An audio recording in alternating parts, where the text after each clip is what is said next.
पे तशरीफ फरमा पार्टी के तमाम जिम्मेदार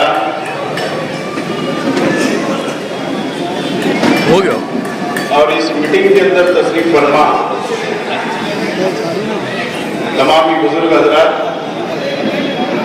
नौजवान साथी और हमारे मीडिया के तमाम साथी, दोस्तों और साथियों, सबसे पहले मैं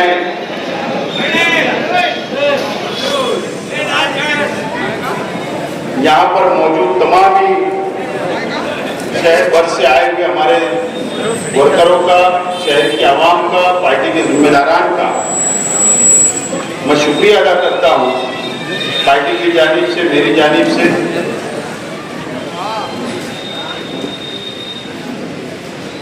पार्लियामेंट का इलेक्शन खत्म हुआ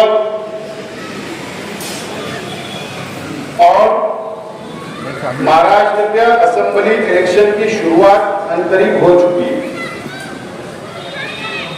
पूरे महाराष्ट्र में अलग अलग सियासी पार्टियां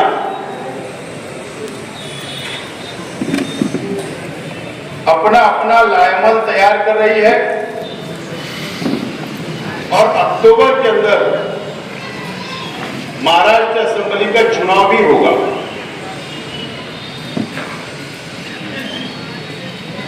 और मालेगांव शहर सियासी तौर पर बहुत बेदार शहर है। 5 साल यहां पर सियासी बातें, सियासी तबसरा, सियासी जलसे, मीटिंगें हुआ करती है और मैं तो हमारे पार्टी को मानने वाले शहर की आवाम और हमारे कार्यकर्ताओं को सलाम करता हूं कि मैं देख रहा हूं कई दिनों से कि आपके अंदर भी बहुत सियासी बेदारी आ चुकी है। यकीन जाने अब आपको ये बात समझने लगी है कि किसके जलसे में नहीं जाना है, गर्दी नहीं करना है, जलसा उनका कामयाब नहीं करना है। अगर आपके मोहल्ले में भी जलसा रहता है तो आप वो मोहल्ले से निकल जाते हैं कि हमको उनका जलसा भी सुनना नहीं है और उनको ताकत भी नहीं देना है और उनका जलसा कामयाब भी नहीं करना है।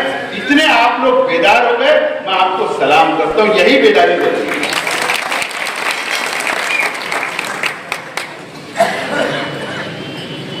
और आजकल शहर के अंदर खानवजे के ऊपर बहुत बातें हो रही हैं।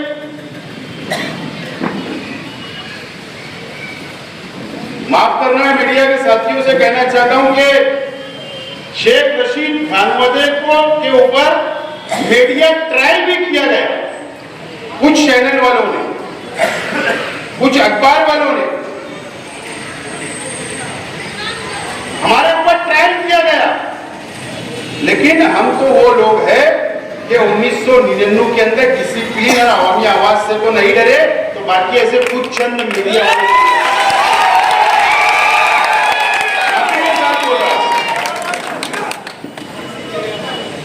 1999 के अंदर भी हमने देखा, तो उस वक्त भी हम नहीं डरे, शेख रशीद साहब नहीं डरे और 2 मरतबा डरे। मुझे तो 1999 का दौर याद आ रहा है कि ये दोबारा रिपीट होने वाला है। 2024 वो दौर मुझे नजर आ रहा है। मैं आज तमाम ही हमारे साथियों से कहना चाहूंगा कि आप लोग असेंबली की तैयारी के लिए आज से, अभी से अपने वार्ड में, अपनी गली के अंदर, अपने चौराहे के ऊपर कमर बांध लो, कमर कस लो और मैदान में उतर जाओ। और इंशाल्लाह अगर आप लोगों ने हमारा साथ दे दिया तो मैं यकीन से कहता हूं असेंबली की सीट हमारी होगी। ये मेरे आपका आज अक्टूबर कब आएगा, आज से हमको तैयारी करना है। और शेख रशीद साहब की सियासी शुरुआत या शेख रशीद साहब ने जब सियासत में कदम रखा, शहरी सियासत में बोल रहा हूं, तो उनका एक ही मिशन हुआ करता था कि मेरे गरीब भाई उनके लिए लड़ूंगा, झोपड़पट्टी की आवाम के लिए लड़ूंगा, गरीबों के लिए जीऊंगा, गरीबों के लिए मरूंगा। और यही गरीब आवाम ने शेख रशीद साहब को 2 मरतबा एमएलए बनाया और 40 साल शेख रशीद साहब के साथ आप लोग खड़े रहे। मैं आपको मुबारकबाद देता हूं। और ये वही दौर आ रहा है। अगर आज का आप अगर महाबली शहर का देखोगे तो आपको माजी नजर आएगा। शेख रशीद साहब को सियासी तौर पर खत्म करने के लिए एक बहुत बड़ी ताकत तैयार हुई थी, ताकत खड़ी हुई थी कि शेख रशीद साहब सियासत से खत्म हो जाए, लेकिन आप लोगों ने खत्म होने नहीं दिया। 2 मरतबा एमएलए बनाए, 2 मरतबा, 4 मरतबा मेयर आपने हमारे अपने परिवार के अंदर दिया। आज तक आप लोग हमारे खानदान के साथ, हमारे साथ खड़े हुए हैं और आइंदा भी आपको खड़े रहना है। और आप तो ये पहला इलेक्शन होगा तो शेख रशीद साहब के बिना हमको लड़ना है, शेख खलील साहब के बिना लड़ना है। आपको शेख रशीद बनना है, आपको शेख खलील बनना है। आपको वो बनकर मेरी और मेरे परिवार की सरपरस्ती करके आपको असेंबली मुझको जिताना है। आपको करके आपको यहाँ से जाना है। आपको मुझे उम्मीद है, मुझे इलेक्शन दिख रहा है कि इंशाल्लाह कामयाबी हमारी होगी असेंबली के अंदर। मुफ्ती मोहम्मद इस्माइल काज़मी साहब के ताल्लुक से यहाँ बातें हो रही, मैं तो किसी को मुकाबले में समझता ही नहीं हूं सिवाय मुफ्ती मोहम्मद इस्माइल काज़मी साहब।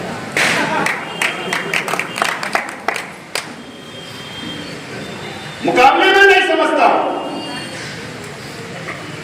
लेकिन मैं ये शहर के आवाम से सवाल करना चाहता हूं, क्या आपने मुफ्ती मोहम्मद इस्माइल काज़मी साहब को चुन कर दिया और लाख वोट के ज्यादा आपने उनको चुन कर दिया? शहर के अवाम ने उनको 1 लाख से ज्यादा होगी। 5 साल हो रहा है, अक्टूबर में 5 साल हो जाएगा। क्या शहर के अवाम अब वक्त नहीं आया कि उनके बारे में सोचना चाहिए? क्या 5 साल के अंदर उन्होंने शहर को क्या दिया, शहर के बुनकरों को क्या दिया, शहर के आवाम को उन्होंने क्या दिया? महाराष्ट्र असेंबली के अंदर उन्होंने कौन सा नुमाइंदगी की? क्या बुनकरों को मिला? बुनकर भाइयों से भी मिला।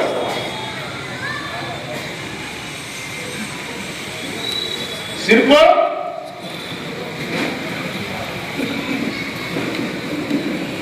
दादा भूसे साहब की चमचागिरी उन्होंने 5 साल। लोटस हॉल के अंदर मीटिंग हुई, बड़े बड़े डिजिटल शहर के अंदर लगे, पावरलूम तंजीमों ने बैनर लगाए,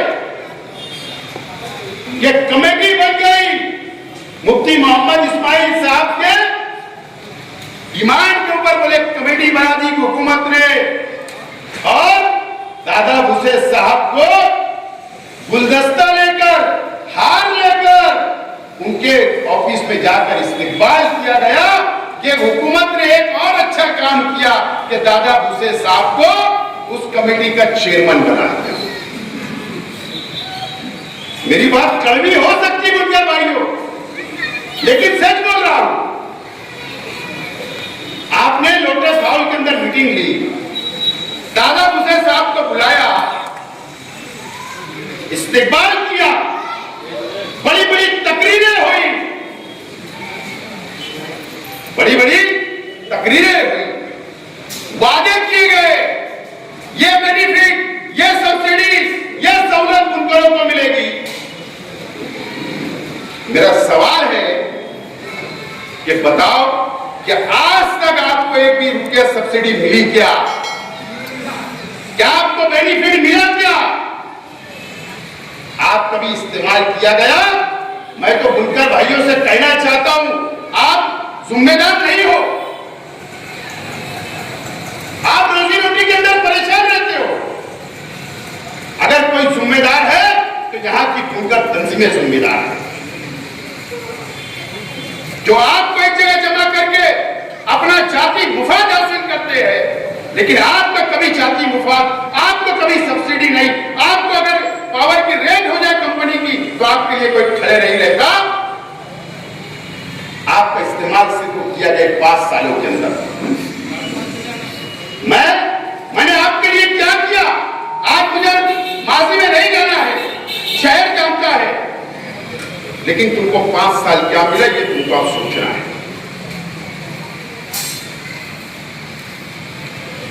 मुफ्ती मोहम्मद इस्माइल कासमी साहब, आप मजहबी शख्सियत हो, सिर्फ क्या करते हैं पता है? हमारे मस्जिद के पेश इमाम, मस्जिद के मौजिन, मदरसे के अंदर जो हाफिज है, इनको रमजान महीने में बुला के 200-200 रुपये का जुब्बा दे देते हैं, 50 रुपये दिवाली दे देते हैं। हो गई नुमाइंदगी। ये उनकी इज्जत है, ये हमारे उलमाओं की इज्जत है, ये हमारे मौजिन की इज्जत है। आपने एक मर्तबा भी असेंबली के अंदर कहा क्या माइनॉरिटी डिपार्टमेंट से उनको बेनिफिट मिलना चाहिए? कभी नहीं आपने उनके लिए आवाज दी। आप महाराष्ट्र के मदरसा बोर्ड के सदस्य हो, आपने महाराष्ट्र असेंबली के अंदर कौन से मदरसे के लिए आवाज उठाई?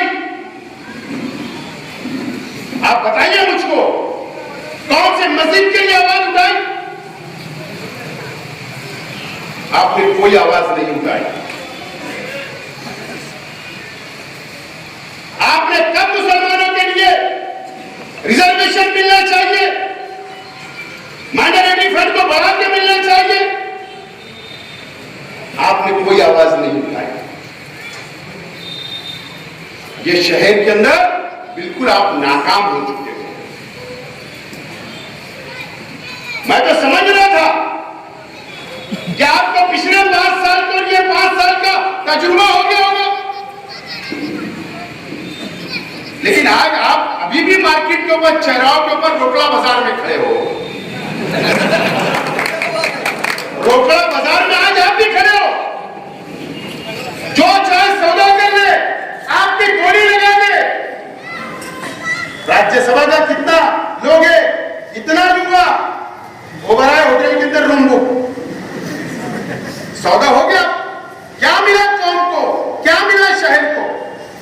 एमएलसी के अंदर कितना मिलेगा, आपका सौदा हो जाता। कभी गैर हाजिर रहने का सौदा हो जाता, कभी स्पीकर के चुनाव में गैर हाजिर रहने का सौदा हो जाता, आपकी गोली लग जाती। आप ऐसे एमएलए साबित हो कि आप रोकड़ा बाजार के अंदर आपको जो चाहे खरीद सकता है, सिर्फ 5 साल ये शहर को ही। लेकिन मुफ्ती मोहम्मद इस्माइल कासमी साहब, क्या वजह थी? आपका तो अल्लामा इकबाल पुल के पास तो इस्तिकबाल हुआ करता था जब आप हज से आते थे, मक्का से आते थे, हज करके आते थे। ये साल तो देखने में नहीं मिला। क्या वजह थी बताया आपको?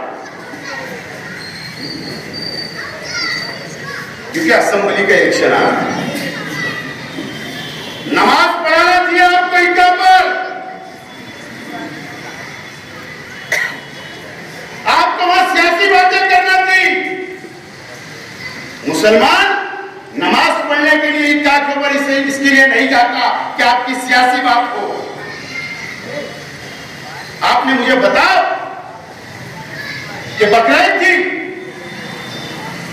के क्या फराइज होते हैं वो बताएं कि आपने बयान किए। कुर्बानी के क्या फराइज है कि आपने वो बताएं क्या? आपने और जब लाओ जब लैंड जब मैंने इतनी और दिला दिया। अरे ये कोई जगह है? आपको सियासी तकरीर करना थी, इसके लिए आप इस मर्तबा हज पे नहीं गए क्योंकि असेंबली का इलेक्शन आ रहा है। आपका शहर में रहकर फायदा क्या? मुझे बताइए। शहर के आवाम से पूछना चाहता हूं, इन 5 सालों के अंदर ये साल ऐसा था कि सबसे ज्यादा जानवर पकड़े गए कि नहीं पकड़े गए? मेरा सवाल है शहर के आवाम से। आपके घरों से जानवर खोले गए कि नहीं? आप अपने मकान के ऊपर लेकर जा रहे थे, पुलिस ने पकड़ी या नहीं पकड़ी? रेड हुई या नहीं हुई? इसके जिम्मेदार कौन है? मार्केट के अंदर क्या हुआ? आप गए क्या इतनी मर्तबा? आप पुलिस के पास जाकर बैठे क्या? आपने कोई आवाज नहीं उठाई। इसको नुमाइंदगी बोलते हैं। क्या फायदा? आप मुकम्मल तौर पर नाकाम हो चुके हो। इसका जवाब ये शहर के अवाम ने उनसे पूछना चाहिए। जिन लोगों ने उनको वोट दिया, आप लोगों को उनसे जवाब पूछना चाहिए।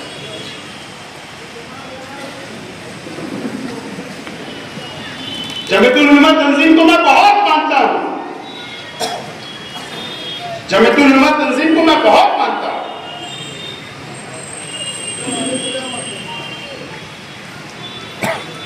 मैं भी उसका एक मेंबर रहा हूं।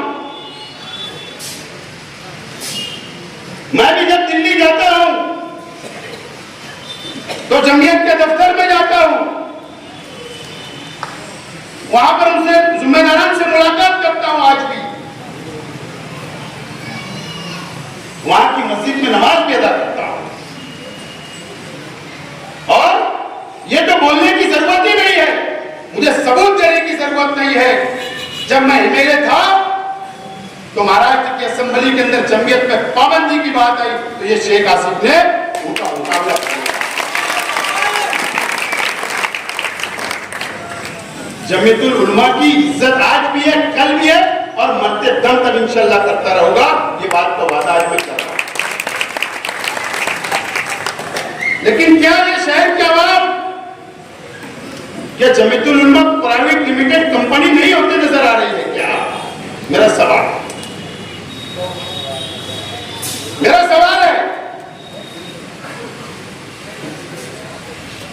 मस्जिदों में अगर जमीयत की तरफ से कोई लेटर आता कि कई रियासतों के अंदर सैलाब आ गया, कई घर जल गए, कहीं मदद करने की बात आती तो जमीयत का लेटर आता, जमीयत के लोग आते, मस्जिद के बाहर खड़े रहते, इमाम साहब ऐलान करते तो मस्जिद के अंदर नमाज अदा करने वाला ये शख्स ये नहीं देखता कि मैं मुफ्ती इस्माइल साहब को मैंने वोट नहीं दिया, मैंने शेख आसिफ को वोट दिया, लेकिन वो अपनी जेब में हाथ डालता, पैसा दे देता है, वो कौम के लिए देता है, आपको देखकर नहीं देता। मुझे पता है कल मुसम्मत होंगी, हो दो, डरना सिर्फ अल्लाह से।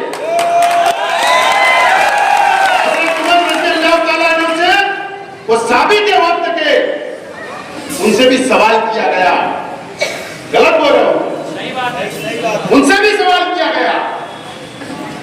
आप जमीयतुल उलमा के अंदर बैठकर अगर किसी 4 घर जल जाते, उसका अगर आप तामीर करते तो वहां पर यह न्यूज चलाते आप मीडिया के अंदर कि मुफ्ती मोहम्मद इस्माइल की एक बड़ा कारनामा के घर बना के दे दिए गए।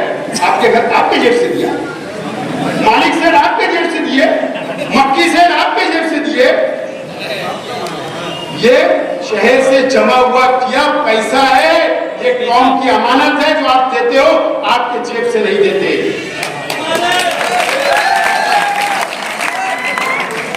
वहां बैठकर सियासी बयान देते हमारे खिलाफ। अरे हम भी मुसलमान हैं, हम भी जमहूरियत को मानते हैं, उस दफ्तर के ऊपर आपका हक नहीं, एक मुसलमान का हक है।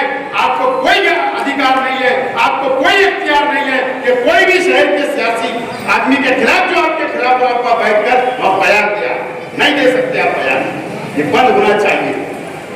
हमने 2019 के अंदर आपने हरी लाइटिंग लगाई, खुशियां मनाई जमीयत के ऊपर, हमने जब खामोश रहा, लेकिन याद रखना आपको हिसाब देना पड़ेगा इस शहर को।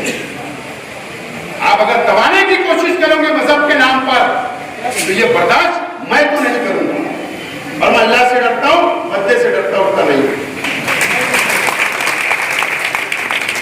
अभी कौन आया वहीं बैठकर बयान दे दिए, ये शरद पवार साहब के बहुत खास थे, ना जाने ये क्यों आया, आप समझ जाओ असेंबली का इलेक्शन आ रहा। फिर आज का मैंने पेपर पढ़ा, सामनामा अभी आज का, बोले मैं एमएलए हूं मजलिस का, एमएलए से मजलिस से उम्मीदवारी करूंगा। आप ये शहर को अपने लीडर हेड के ऊपर दस्तखत करके दे दो प्रेस वालों को, शहर को बता दो आज जो आपने बात कही उससे पलटना मत, पलटना मत।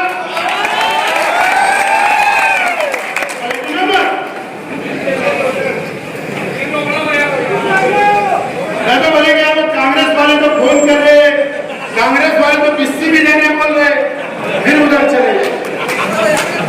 मुझे मालूम है हमारी नई नवेली मेंबर ऑफ पार्लियामेंट ने आपको नाना पटोले से मीटिंग करवा दी, हमको पता है। मेरे भाई इजाज में को नहीं पता था, हो सकता है वो कांग्रेस के सदस्य, लेकिन मुझे पता है। आपकी डीलिंग चल रही पता है हमें, तो अपनी बात पे कायम रहे। मैं आज बोलता हूं इंशाअल्लाह जिंदगी रहेगी तो हर हाल में असेंबली इलेक्शन लड़ूंगा। आप अपनी बात पे कायम रहे। पार्लियामेंट का इलेक्शन हुआ, इलेक्शन बाजू में शेख आसिफ ने इतनी 1000 वोट कटवाए, वाह।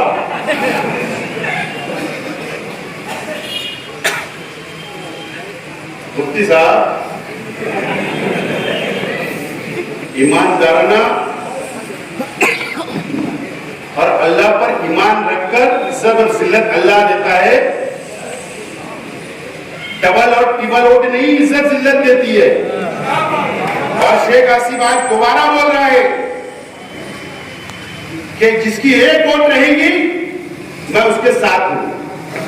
अगर आप बोगसगिरी करोगे, आप बोगस करेंगे, 2 वोट 4 वोट 10 वोट 20 वोट बढ़ाओगे तो मैं आज भी खिलाफ हूं, कल भी खिलाफ रहूंगा। आपको जितना चिल्लाना चिल्ला, और तुम्हारे लिए मैं कुर्बान हो जाऊं,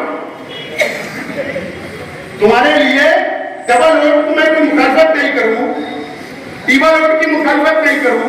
तुम 55 वोट बढ़ा लो, तुम 13 वोट बढ़ा लो, तुम्हारे लड़के के अब्दुल्ला की 3 वोट बढ़ा लो, और कुर्बान मैं हो जाओ। यानी मुखालफत नहीं करूं इसका मतलब मैं कुर्बान हो जाऊं। तुम बोगसगिरी करोगे, तुम झूठ का सहारा लेकर बोगसगिरी करके असेंबली पहले जीत गए, अब इंशाल्लाह आपको जीतने नहीं दूंगा, इंशाल्लाह।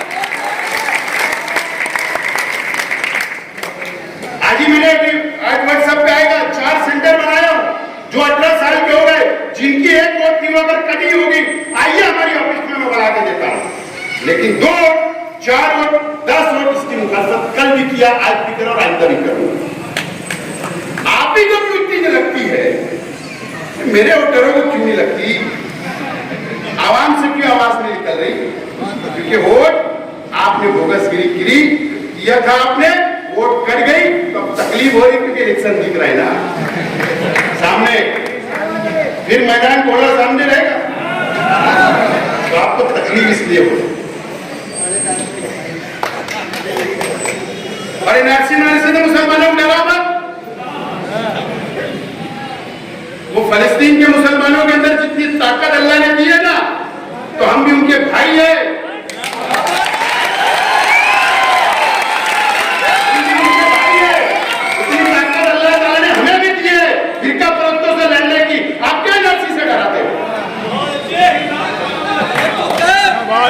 जिंदगी है,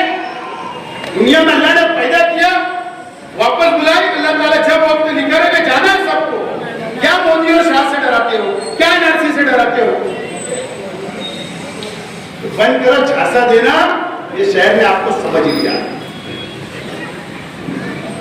ये सब बंद होना चाहिए। आप ये मत समझो कि शेख रशीद साहब इंतकाल कर गए। अरे हम पर शेख रशीद साहब ने तमाम इस सलाहियत और हमारे अंदर कोई सलाहियत देखा जब शेख रशीद साहब ने उतारा, हमारे वर्करों को तैयार करके गए। शेख रशीद साहब उनकी यादों के सारे, उनके काम के सारे, उनकी सोच के सारे, हमारे अंदर बहुत हौसला, बहुत हिम्मत अल्लाह ने दी है। और हम शेख रशीद साहब के लिए दुआएं करते रहेंगे और इलेक्शन लड़ते रहेंगे और लड़ते रहेंगे। आप सोचेंगे हम डर जाएंगे, छप जाएंगे, ये तुम्हारी भूलें निकालना।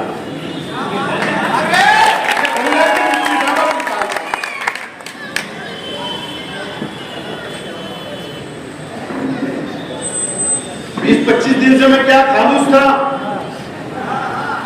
मालूम ये तो ऐसा लौट रहे थे, ऐसा लौट रहे थे, हमारे मीडिया वालों को भी कुछ नहीं हुई।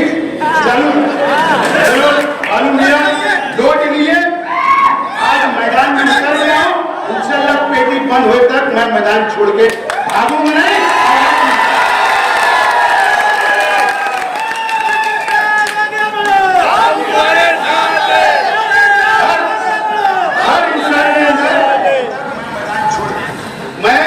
शेख रशीद साहब सियासत में थे, हम 5 भाई हैं, लेकिन शेख रशीद साहब ने मुझको सियासत में पहले दिन उतारा और छोड़ दिया। देखो मेंबर बनाया, जा शहर संभाल, जा सीट, जा आवाम के काम कर, जा गरीबों के काम कर। मैं था तो भी झोपड़पट्टियों के अंदर कार्नर मीटिंग लिया, सीका पट्टियां बिछाया, जलसों की पट्टी बिछाया, कुर्सियां उठाया। शेख रशीद साहब ने सियासत में मुझे लाए, लेकिन शेख रशीद साहब ने सियासत में लाए, लेकिन अल्लाह ताला ने मेरे अंदर वो तमाम इस सलाहियत पैदा की और मैंने अपना लोहा ये शहर के सामने मनवाया। जब आज आप मुझको नेता मांग रहे, जब आपने मुझे एमएलए बनाया। कोई भी बोलेगा मैं शेख आसिफ के आगे अटैक कर दूं, अच्छी अच्छी तकरीर कर दूं, अच्छे अच्छे इंग्लिश के अल्फाज बोल दूं और मैं एमएलए बन जाऊंगा, कभी नहीं हो सकता शेख, कभी बर्दाश्त नहीं। आज बोल रहा हूं, मैं तारीखी जुमला बोल रहा हूं, नहीं तो मुफ्ती साहब के सर आज बोले मैं लड़ूंगा, तो जो अगर ये चाहता है कि मेरा बाप सियासत में था तो मैं भी आगे बढ़ूं। अगर कोई ये बोलता है कि मेरा बाप सियासत में था, कोई लड़की बोलती है कि मैं आगे बढ़ूं, जरूर सबको अधिकार है। सब आज ऐलान करो कि हम असेंबली लड़ेंगे, ये शहर तय करेगा कि किसके अंदर सलाहियत है, ये शहर तय करेगा। बाप के भरोसे बहुत दिन तक दुकान नहीं चलती, बनाना पड़ता है, लेकिन ये हिरस शेख रशीद की औलाद शेख आसिफ एमएलए बन गया, मेयर बन गया, हम क्यों नहीं? तो उसके लिए सलाहियत पैदा करो। आवाम के काम करना पड़ता, रात दिन जागना पड़ता, गरीबों में बैठना पड़ता, गरीबों में उठना पड़ता और जेब में हाथ डालना पड़ता।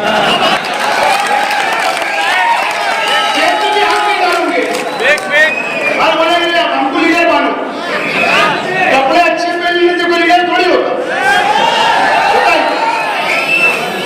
जेब में हाथ डालना पड़ता, ये शहर जानता है।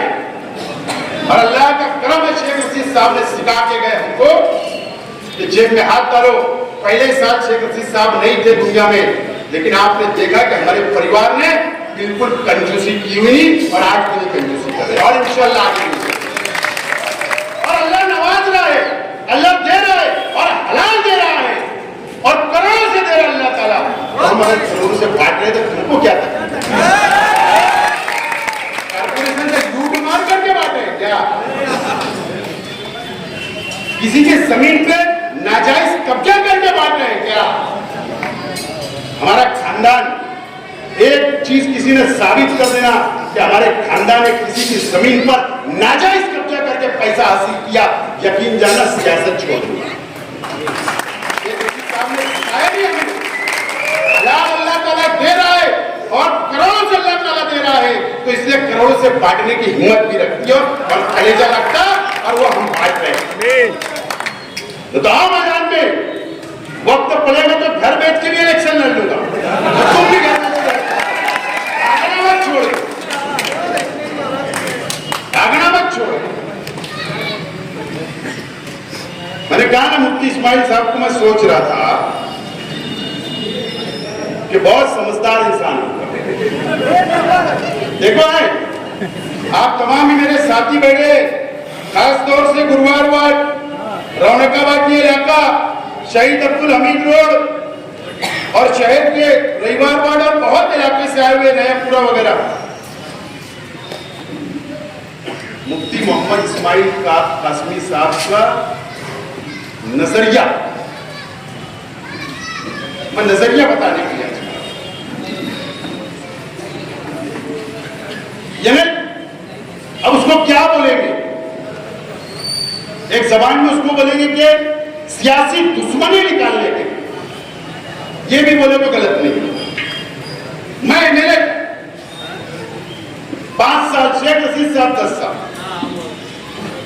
अगर ऐसा मान लो कि ये हमारे 15 साल के अंदर अगर हमारे वर्कर को किसने मारा और वो वर्कर आए कि साहब कार्रवाई की मांग करो, अगर वो वर्कर हमारे पास 15 साल में आया होगा कि साहब कार्रवाई की मांग करो, कार्रवाई की मांग करो, तो हम ये बोलेंगे कि कानून के मुताबिक लेकर देंगे कि फला फला घटना हुई, फला फला इंसान को लगी, इसकी कानून के मुताबिक जो मुजरिम होगा उसको पकड़ के सजा मिलना चाहिए, यह लेकर दिया जा सकता कानून के मुताबिक। 3/5/2024 को ये मुफ्ती मोहम्मद इस्माइल कासमी साहब ने लेटर दिया, ये लेटर लिख रहा है मीडिया वाले देख, मुफ्ती मोहम्मद इस्माइल कासमी साहब ने लेटर दिया फायरिंग मामले में। मैं उसके ऊपर आगे बोलूंगा, एक एमएलए को क्या बोलना चाहिए हो, घर पे आके बोला ठीक है, हमारे लाख सियासी तुम्हारे इख्तिलाफ हो सकते, लाख हो सकते और रहेंगे जब तक हम सियासत में एक दूसरे के मध्य मुकाबले तो रहेंगे। एक एमएलए ने बोलना चाहिए था कि कड़क कार्रवाई होना चाहिए, जो मुजरिम है उसको पकड़ा जाना चाहिए, बेगुनाह नहीं पकड़ा जाना चाहिए और सख्त से सख्त कार्रवाई होनी चाहिए। ये मेरे पूरे खानदान का नाम लिखकर, जन्म कुंडली निकालकर मुफ्ती मोहम्मद इस्माइल कासमी साहब ने कंप्लेन, इससे मैं डर नहीं रहा हूं, सिर्फ मैं आज आवाम के सामने बता रहा हूं कि सियासी दुश्मनी कितनी होना चाहिए। हर जगह कम से कम 10 जगह मेरा नाम लिखा है। शेख मंसूर, शेख आसिफ का चचाजाद भाई, उसने ऐसा किया। शेख आसिफ का शेख खालिद भाई है, शेख खालिद ने फला फला ये सन में ये तारीख को ऐसा किया।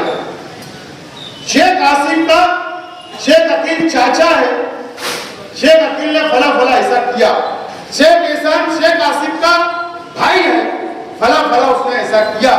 शेख अवैस शेख आसिफ का चचाजाद भाई है, उसने ऐसा किया। शेख वहाब ने फला फला तारीख को ऐसा किया, वो शेख आसिफ का भाई है। शेख खलील शेख आसिफ का चाचा है, उसने फला फला ऐसा किया। ये निकल चल रहा है, मैं बड़ा टीक मार करके रखा हूं, मेरे अंडरलाइन कर रहा हूं, ये सब अंडरलाइन में कर दिया। शेख सैयद अल्ताफ ने ऐसा पूरी खानदान का पूरा लेटर लिखकर ये बोले कि शेख आसिफ को भी अटक करो और ये जितने नाम दे रहे बोले इनको सबको जेल में डालो।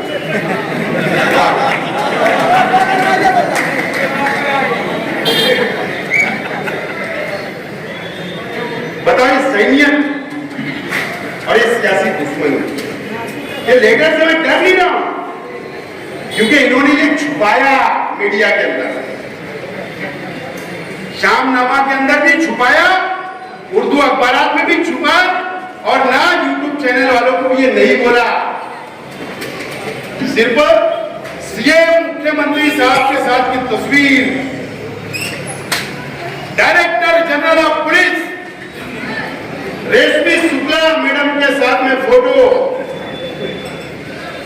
सिर्फ लगा दिए और दिगर नाम की न्यूज बना के दे दी। मुफ्ती साहब साबिक के मेले हूं मैं, शेख रशीद साहब का लड़का हूं मैं। जिस हाउस में आप बैठ रहे हो ना, तो शेख रशीद साहब 10 साल बैठे वहां, शेख रशीद 5 साल उस हाउस में बैठा। मंत्रालय की कितनी सीढ़ियां वो भी मुझे पता है। ये अलग बात है, आपको 9 साल के अंदर सीढ़ियां भी नहीं पहुंच पाए, मैं बिकार में नहीं पहुंच पाया। इतने सोर्सेस मेरे ये मिल गए।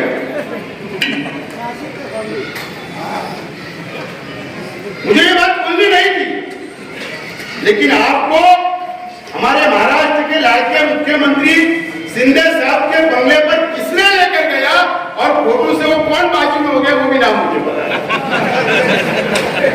क्या बोल रहा हूं, फोटो से हट गए, सिर्फ फोटो तुम्हारे ही आए, लेकिन वो शख्स कौन था जो हट गया, उसका नाम।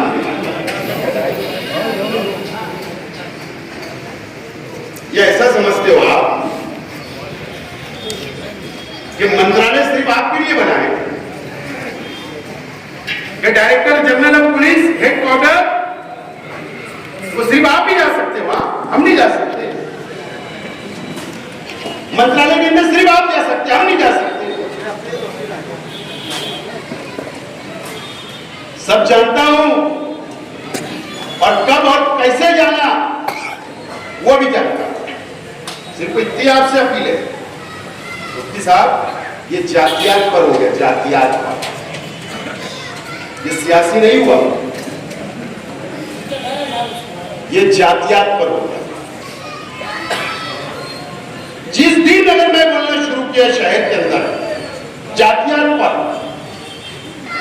सिर्फ एक टेलर दे रहा हूं ताकि उनको इशारा मिल जाए।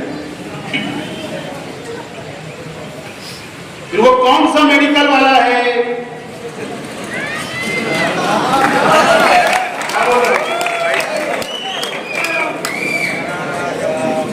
वो सऊदी किसने उसको भेजा था,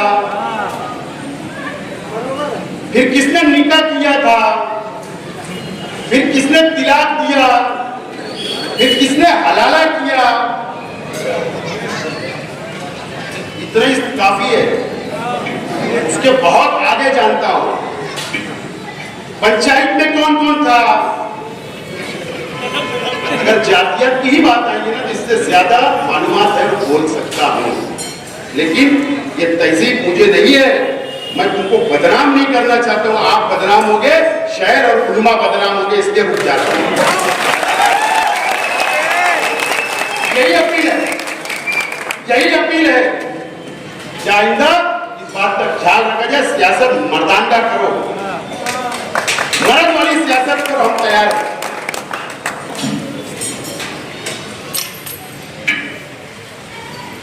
और मैं आप YouTube चैनल वालों से बोलना चाहता हूं, शेख आसिफ का इंटरव्यू लेते तो शेख आसिफ के अंदर, गिरेबान के अंदर कितने काले करतूत छुपे हैं, इसकी भी तहकीकात करना थोड़ा सा सीखो, माफी के साथ बोलो।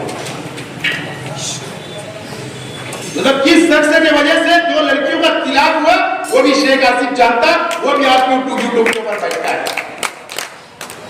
अगर जातियात पे आ गए, नाम पता, एड्रेस सब पता है। ये शहर में रहता हूं, पुलिस को इतनी इंफॉर्मेशन नहीं रहती, पहले शेख आसिफ को मिलती है, ये बात बोल रहा हूं।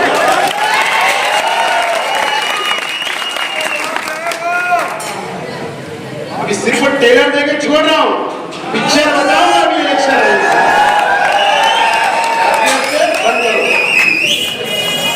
मर्द वाली सियासत करो,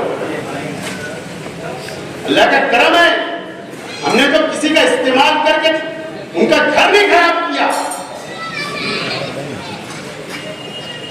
तो बताना मेरी कलर के ऊपर, मैं सियासत में हूं, मेरे से मुकाबला करो। ये मेरी खानदान को क्यों करते हो? तैयार है तुम्हारे हर मुकाबला करने के लिए। किरदार के ऊपर कोई बोल नहीं सकता। हमारी खुली किताब है। शेख रशीद साहब भी बोला करते थे हमारी खुली किताब है, और मैं भी बोल रहा हूं हमारी खुली किताब है। उसके बाद एक शहर के अवाम ने 3 मरतबा एमएलए बनाया, तो उन्होंने हमारे अंदर कुछ अच्छाई देखी होगी। जब हमको बनाया, जब हमको लीडर मानते, जब हमको प्यार करते, जब हमारे लिए खड़े रहते। ऐसे नहीं खड़े रहते। ऐसी सलाहियत और ऐसा करना पड़ता है जब आवाम खड़े रहती है। शहर के अंदर फायरिंग हुई, ना मुझे इंक्वायरी के ऊपर कुछ बोलना है और ना पुलिस के ताल्लुक से मुझे कुछ बोलना है। फायरिंग हुई, ऐसा पुलिस बोलती है, ऐसा मीडिया बोलती है। पुलिस का रिकॉर्ड बोलता है, एफआईआर बोलती है, लेकिन एफआईआर यह भी बोलती है कि फायरिंग दोनों तरफ से हुई। फायरिंग दोनों तरफ से। और जो मीडिया के अंदर जो वीडियो चल रही थी, वो क्रॉस फायरिंग जब हुई, उसकी वीडियो मैं आज बोल रहा हूं शेयर किया हुआ। मैं तो जाके पुलिस के पास से रिकॉर्ड लगा। मैं आज भी, अगर किसी ने भी फायरिंग किया होगा, गुनाह किया होगा, तो ना पुलिस उसको सजा दे सकती, ना मैं ना आप। पुलिस का काम है कोर्ट तक पहुंचाना। जब केस चलेगी, अगर वो गुनहगार साबित हो गया, सजा लग जाएगी, जब मैं उसको गुनहगार मानूंगा। जो कार्रवाई होना की हो गई, पुलिस अपना तपास करे, कार्रवाई करे। लेकिन क्रॉस फायरिंग के अंदर भी पुलिस तपास करे, इंक्वायरी करे, यह पुलिस से सिर्फ रिक्वेस्ट मैं कर रहा हूं। और यहां से लेकर डीजी ऑफिस तक, क्योंकि लेटर वहां तक गया, पुलिस डिपार्टमेंट को पता है या नहीं पता, वहां तक लेटर गया, हमारे लाड़के मुख्यमंत्री शिंदे साहब तक गया। तो इंक्वायरी यहां से लेकर रिक्वेस्ट कर रहा हूं वहां तक के लोगों के, दोनों फायरिंग की मुकम्मल इंक्वायरी होना चाहिए, ये डिमांड मैं करता हूं। दोस्तों और साथियों, 23 तारीख का ये मेरा लेटर है। 23/2/2024, क्या बोल रहा हूं मैं? 23/2/2024, यानी दूसरे महीने का ये साल के, अभी छठा महीना चल रहा। ये लेटर मैंने देवेंद्र जी फडणवीस साहब को लिखा था। मैंने डायरेक्टर जनरल ऑफ पुलिस उनको लिखा था, और नासिक जिला के एसपी साहब को लिखा था, डीवाईएसपी साहब को, एसपी साहब। ये लेटर मैंने लिखा था, रिकॉर्ड पर ये लेटर है, ये मेरा लेटर है। अखबारात वालों ने न्यूज भी छापी थी, अखबारात वालों ने न्यूज भी छापी। मैंने कहा था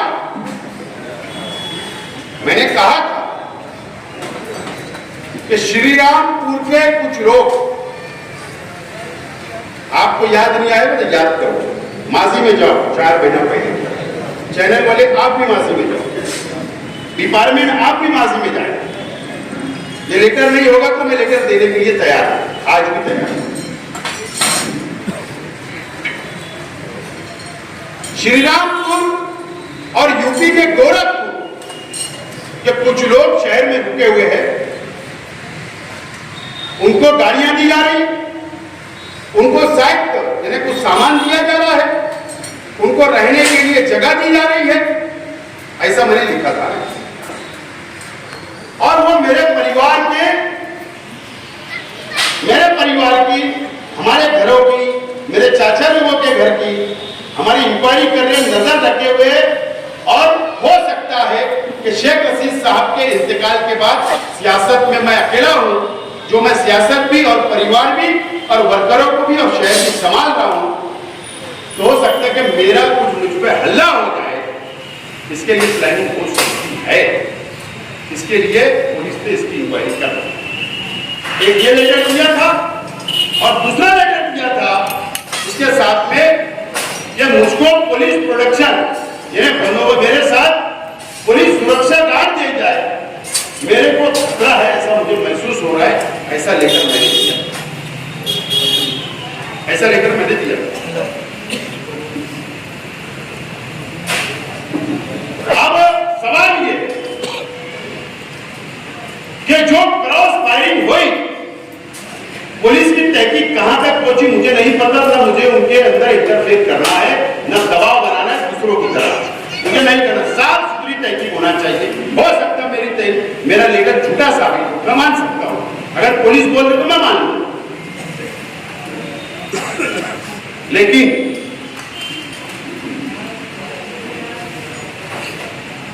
वेपन जो क्रॉस फायरिंग में इस्तेमाल की गई, इसमें मैं ये बोल रहा हूं, तो बोलेंगे यार दूसरे तरफ का नहीं बोल रहे, क्योंकि दूसरी तरफ पुलिस ने वेपन जब्त कर लिया। बात सुन लो, पुलिस ने एक साइड की वेपन जमा कर लिया और कोर्ट के रिकॉर्ड में बताया कि वेपन भी जमा हुई, गाड़ी भी जमा हुई, कपड़े भी जमा हुए, मोबाइल भी जमा हुए और आरोपी भी जमा हुए। इसके लिए बात नहीं कर रहा हूं मैं। जो क्रॉस फायरिंग में वेपन इस्तेमाल की गई, वो वेपन कहां से आई, नंबर 1। नंबर 2 कि वो जो वेपन जो क्रॉस फायरिंग कर रहे थे, उसमें म्यांमार का व्यक्ति था क्या नहीं, ये भी पुलिस तहकीक करे। पुलिस को नहीं जानकारी होगी तो मैं बता सकता। श्रीरामपुर का व्यक्ति उसके अंदर था या नहीं, पुलिस को नहीं मालूमात होगी तो मैं बता सकता। एक यूपी वाला तो पकड़ा गया, बराबर है, एक आरोपी पकड़ा गया, दूसरे की बाहर से जमानत हो गई।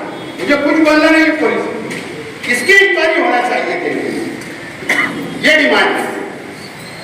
और एक अहम डिमांड ये है, मैंने कहा ना कि डायरेक्टर जनरल ऑफ पुलिस तो जो कार्यालय है, जो ऑफिस है मुंबई में, इनके वास्ते नहीं खोला, मेरे वास्ते नहीं खोला। मुंबई गया था अभी मैं, क्या बोल रहा हूं, मैं भी बंबई गया था। मैंने अखबार में खबर नहीं छपाई आज के दिन के लिए,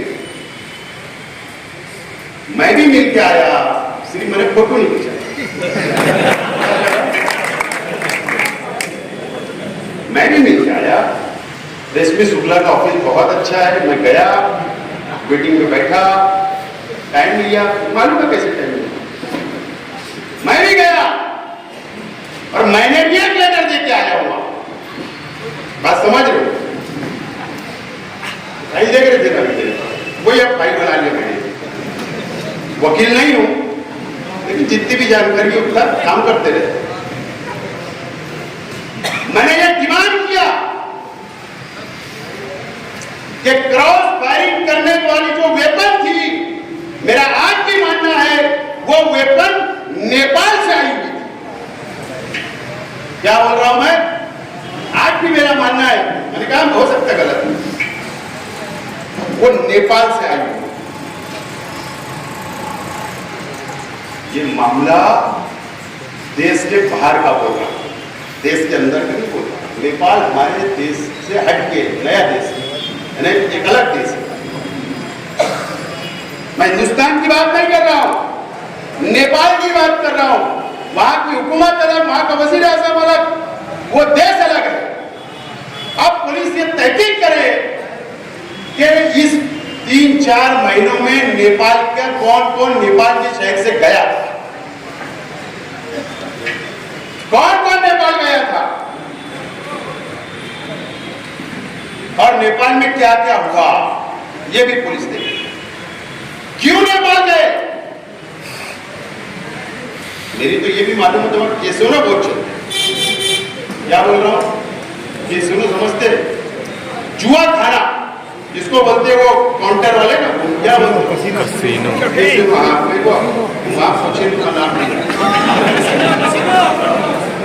जुए का अड्डा भी बोलते हैं। और वो क्लब को क्या बोलते, पॉप क्या, पप पप पॉप पॉप, हाँ। पप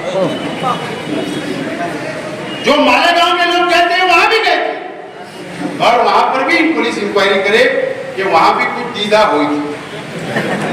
क्या बोल रहा हूँ, बड़े बड़े बिल्डर रहते, इतना बड़ा जुगाड़ खाना चलाने वालों के पास तो बॉडीगार्ड रहते ही ना, तो वहां क्या हुआ था और ये वेपन वहां से आई जैसा मेरा शक है। मैं यहां नहीं बोल रहा हूं, डायरेक्टर जनरल ऑफ पुलिस को मैंने लेटर दिया कि अब इसकी भी इंक्वायरी होना चाहिए।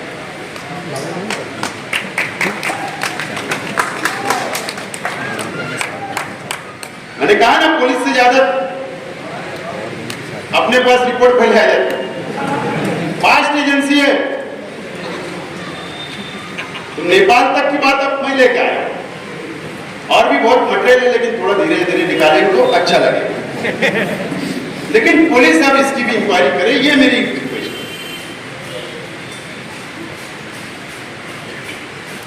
अब आगे कहां जाने वाले वो आगे वक्त तो बताएगा। सब सीढ़ी मुझे मालूम है, वहां तक जाऊंगा, लेकिन अब दूध का दूध और पानी का पानी ये शहर के अंदर हो जाना चाहिए। अल्लाह का बहुत एहसान है, अल्लाह का बहुत शुक्र अदा करता हूं मैं कि मैंने कभी ऐसा नहीं कहा मेरे पार्टी के मेरे को चलो मेरे साथ। अल्लाह का बहुत एहसान। कभी मंत्री को नहीं बोला कि मेरे साथ चलो, कभी मैंने ये नहीं बोला शरद पवार साहब के साथ ट्वीट कर दो ना, शरद पवार साहब को मैंने नहीं बोला ट्वीट कर दो ना सीएम को और देवेंद्र फडणवीस। मैंने कभी खासदार की मदद नहीं, मंत्री की मदद नहीं। अल्लाह का करम है और इंशाअल्लाह अल्लाह से दुआ करता हूं कि अल्लाह ताला किसी का सारे की नौबत न करे, सिर्फ तेरा सारा और तेरे सारे की सारे की जरूरत नहीं किया मैंने। हाँ, इतना जरूर हुआ, आज बोल दे रहा हूं, शेख रशीद साहब ने जो सिखाया वही लैंग्वेज इस्तेमाल कर रहा हूं आपके लिए। हेडलाइन है सब न्यूज वालों की जो बोलने जाते हैं। हमारे वर्करों से माफी भी चाह रहा हूं, माफ करना, मैंने आपको बहुत थकाया था पार्लियामेंट के इलेक्शन में, बहुत थकाया। आपने बिना पैसे कम पैसे में काम किया, माफी मांगता हूं मैं आपसे, लेकिन मुझे ऐसा नहीं लगा था। ये दिन भी मुझे देखना पड़ेगा। हमारी नए नवेली खासदार शोभाताई बच्चाओं ने भी मुझे जेल में डालने के लिए कोशिश की, उसके परिवार ने भी की। ये बात आज आपको, कोई दो खासदार थे, तीसरी खासदार, दो एमएलए थे, 3 मंत्री, क्या फर्क पड़ता अपने को? मैंने कहा ना, अपने अल्लाह से सब मांगते, कोई फर्क नहीं पड़ता। और आज ऐलान कर रहा हूं कि शोभा बच्चाओं से 5 साल एक लेटर भी मांगने के लिए शेख आसिफ जाएगा नहीं। आज ऐलान कर रहा हूं, आज ऐलान कर रहा हूं। ये इंसाफ नहीं होता राजकारण में। मुफ्ती इस्माइल साहब, आप जो बोलते हो 2 लाख वोट मैंने दिलाया, अरे 19 का रिजल्ट देख लो, 75,000 वोट तो शेख आसिफ को मिली थी, मैं उसका ही हकदार था, मेरे मानने वालों ने भी उसको वोट दिया है। लेकिन आपको शर्म आना चाहिए, 2 लाख का लग लगाकर बैठे हो, लेकिन हमने भी वोट दिया। मैं आपको नहीं रोकूंगा, आपने वोट दिया, शोभा बच्चाओं को उससे काम लो, लेकिन मैं आज ऐलान करता हूं कि मैं कभी भी उससे नहीं मिलूंगा और कभी लेटर नहीं मांगूंगा, कभी मदद नहीं मांगूंगा। आज बोल रहा हूं, ये मेरे परिवार को बचाने के लिए अगर कोई मेरे खिलाफ जाएगा तो मैं उससे कोई कंप्रोमाइज नहीं कर सकता। आज बोल रहा हूं, सियासी इख्तिलाफ हो सकते, सियासी वार में भी चलेगा, सीने पे वार करो बर्दाश्त करूंगा, पीठ पे वार बर्दाश्त नहीं करूंगा। सीने पे सामने से आके वार करो, पीठ पे वार बर्दाश्त नहीं करूंगा। ये तरीका बर्दाश्त नहीं करता। और आज मैं आप लोगों से बोलना चाहता हूं, अगर आज मैं खड़ा हूं और आज मैं आपके सामने तकरीर कर रहा हूं और अगर आपके सामने हिम्मत से बोल रहा हूं, सिर्फ आपकी ताकत के बदौलत बोल रहा हूं।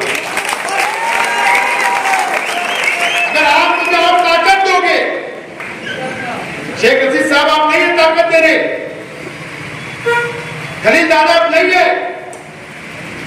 आप ही लोगों के भरोसे, आप ही लोगों की अगर आप ताकत दोगे, आप अगर साथ दोगे, तो इंशाल्लाह ये ऐसे 4-5 एमएलए भी आ जाए तो इंशाल्लाह अगर आपकी ताकत साथ रहेगी तो असेंबली भी लड़ूंगा और आपके भरोसे, आपके बदौलत और गरीब भाइयों के लिए, क्योंकि ये गरीबों को खत्म न करना चाहते, गरीबों की क्यादत खत्म करना चाहते ये लोग मिलकर।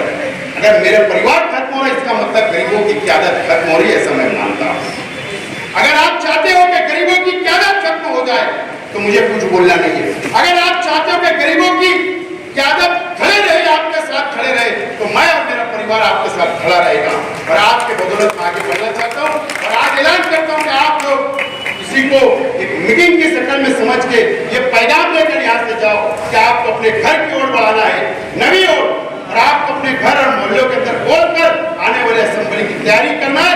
और इन लोगों को कानून से भी और अपने वोटों से भी इंशाल्लाह ताकत से हम लोग जीतेंगे, इंशाल्लाह इनको हराएंगे, जीतेंगे, लड़ेंगे, जीतेंगे। आपका बहुत बहुत शुक्रिया। खुदा हाफिज, अस्सलाम वालेकुम। मुझसे कोई जाने अनजाने में गलती हुई तो मैं माजरत चाहता, बाकी मुखालफत तनकीद करते रहे उसकी कोई परवाह नहीं।